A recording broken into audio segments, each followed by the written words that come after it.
Bonjour à tous et bienvenue dans l'avant-dernier épisode de la série Docker. Mais tout d'abord, un rappel des épisodes précédents. Dans le prologue, nous avons introduit la notion de conteneur et installé Docker sur Ubuntu. Dans l'épisode 1, nous avons créé un conteneur de type Hello World. Dans l'épisode 2, nous avons abordé la notion d'image et créé notre propre image custom qui est un serveur HTTP.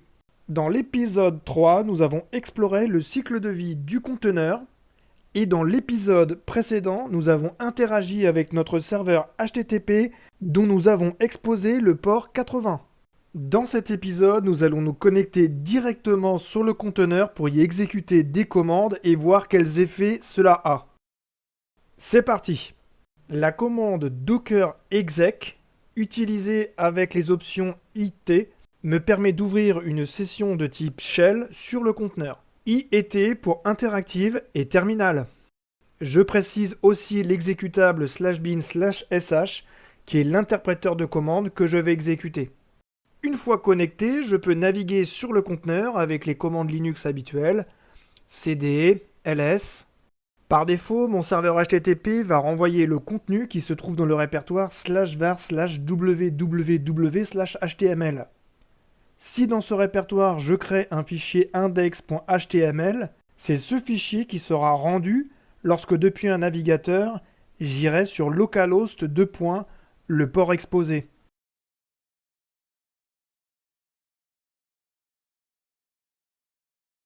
Si maintenant je me détache du conteneur avec la commande exit et que j'ouvre un navigateur,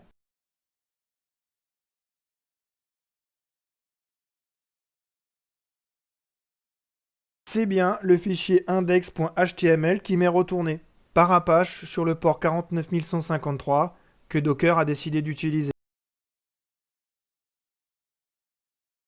La commande diff me renseigne sur les fichiers qui ont été modifiés depuis le lancement du conteneur.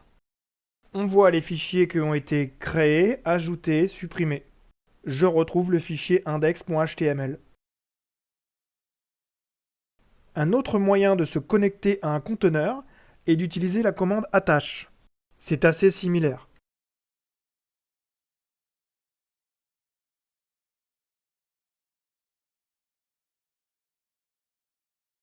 Notre vidéo touche à sa fin, merci de l'avoir suivi. Ne ratez pas le prochain et dernier épisode de la série qui portera sur les volumes.